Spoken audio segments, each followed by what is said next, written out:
Hi friends, எல்லாருக்கும் வணக்கம். போரோட தீவிரம் நாளுக்கு நாள் அதிகமாகிட்டே இருக்குன்னு சொல்லிட்டு தான் இருந்தோம். யுஎஸ்க்கும் ஈரானுக்குள்ள போர் வந்து ரொம்பவே தீவிரமாகிட்டு இருக்குன்னு சொல்லிட்டு இருந்தோம். இதில் வந்து இப்போ என்ன நடந்திருக்கு அப்படின்னு பார்த்தீங்கன்னா, ஆக்சுவலாக வந்து ஈரான் அமெரிக்கா வந்து ஸ்டேட்மெண்ட் கொடுத்துருக்கு. ஈரானுக்கு வந்து எந்த ஒரு ஆயுதமும் இல்லை, அவங்ககிட்ட எதுவுமே இல்லைன்னு சொல்கிறாங்க. அப்போ போரை முடிச்சுட்டு போகலாம்ல, ஆனால் போகிற மாதிரி இல்லை. அவங்க என்ன பண்ணுறாங்கன்னு நல்லா பாருங்களேன்.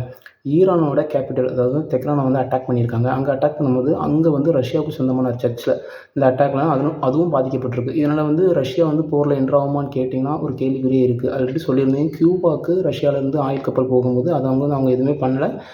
அமெரிக்காவும் ஸ்டேட்மெண்ட் கொடுத்துருந்துச்சு, அவங்க விருப்பம் வாங்கினா வாங்கிக்கலாம், இதில் எங்களுக்கு எந்த பிரச்சனையும் இல்லைன்ட்டு. ஆனால் அது வந்து அப்படிலாம் சொல்ல முடியாது. அவங்க வந்து கண்டிப்பாக விருப்பாங்க. ஏன்னா அது வந்து கொஞ்சம் வல்லாதிக்க நாடு. ரஷ்யா சின்ன சின்ன நாடுகளை ஈஸியாக அடிக்கிறவங்க ரஷ்யா எதிர்க்கலாம்ல, எதிர்க்க மாட்டாங்கல்ல. ஏன்னா எதிர்த்து அடிப்பான் பயங்கரமாக. ஈரானே இந்த அடி அடிக்கிறான்னா ரஷ்யா எப்படி அடிப்பாங்க, கொஞ்சம் யோசிச்சு பாருங்க பார்ப்போம். அதனால தான் அவங்க சும்மா இருந்திருப்பான். இப்போ அதை வந்து ஈரானில் ரஷ்யாவுக்கு சொந்தமான இடத்த தாக்கியிருக்காங்க. இது தேவையில்லாத பிரச்சனை. ரஷ்யாவுக்கு போருக்குள்ளே என்றனாலும் பெரிய விஷயம் தான்.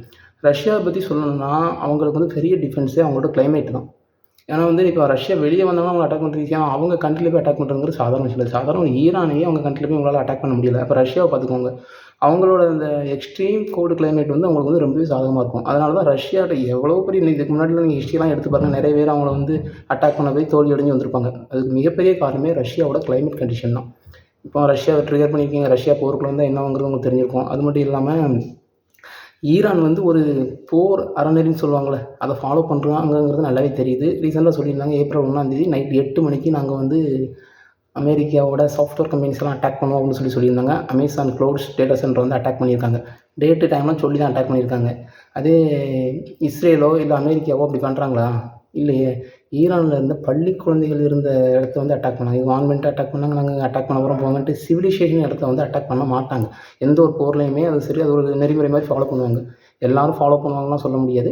ஈரான் வந்து அதை ஃபாலோ பண்ணுதுங்கிறது நல்லாவே தெரியுது. ஆனால் இஸ்ரேல் வந்து அப்படிலாம் இல்லை. இந்த சின்ன பிள்ளை சாக்கு போக்கு சொன்ன மாதிரி சொல்லியிருக்காங்க. இப்போ ரீசெண்டாக நான் சொன்னேன்ல, உக்ரைனில் இருக்க ரஷ்யாவோட ஒரு சர்ச்சை வந்து அட்டாக் பண்ணியிருக்காங்கன்ட்டு. அதுக்கு இஸ்ரேல் என்ன சொல்கிறாங்க, அவங்களும் எங்களோட அதாவது மத சம்மந்தமான கோயில்கள்லாம் தாக்குறாங்க அப்படின்ட்டு சின்ன பிள்ளைத்தனமாக இருக்குது.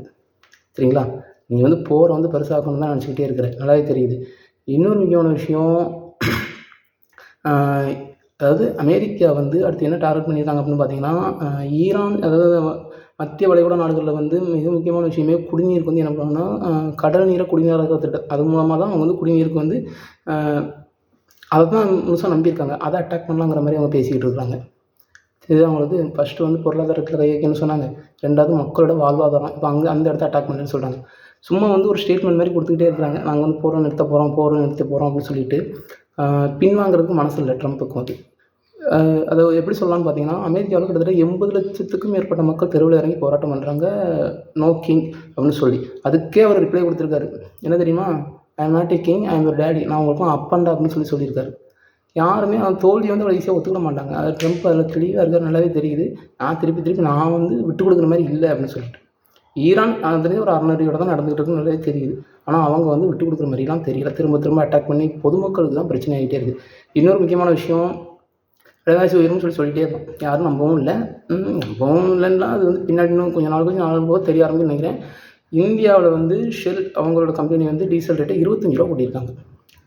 போர் பதற்றத்தில் ஆயில் வந்துக்கிட்டு இருக்குன்னு சொல்கிறீங்க. பேண்டமிக் மாதிரி எதுவும் தவறான நியூஸ்லாம் ஸ்ப்ரெட் பண்ணக்கூடாதுன்னு சொல்கிறீங்க. அப்புறம் ஏன் ₹25 கூட்டினாங்க?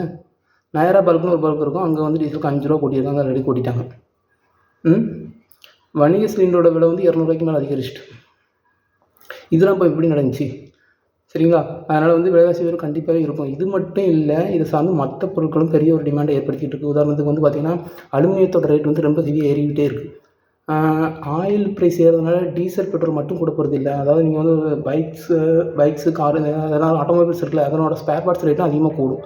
ஏன்னா அலுமினியம் சரியான டிமாண்டில் போய்கிட்டு இருக்குது. எப்படி பார்த்தீங்கன்னா, ஈரான் இஸ்ரேல் வாரில் வந்து ஈரான் வந்து பக்ரைனில் இருக்க 2 அலுமினியம் பிளான்ட் வந்து அட்டாக் பண்ணாங்க. அதுக்கப்புறம் இதோட டிமாண்ட் அதிகமாக இருக்குது. நீங்கள் நம்பிக்கைலாம் கூகுள் சர்ச் பண்ணி பாருங்கள். அதிக ஒரு டிமாண்டை ஏற்படுத்தியிருக்கு. விலைவாசியும் கடுமையாக கூடியிருக்கு. எனக்கு அந்த ஃபீல்டில் இருக்குங்கிறதுனால தெரியும். அலுமினியத்தோட ரேட்டு ஹையாக போயிட்டது. மோஸ்ட் ஆஃப் த மெட்டல்ஸ் ரேட்டுமே அதிகமாக ஏறிக்கிட்டே தான் இருக்குது. சரிங்களா? அப்போ மோட்டார் பார்ட்ஸோட ரேட்டுமே அதிகமாக கூடும்.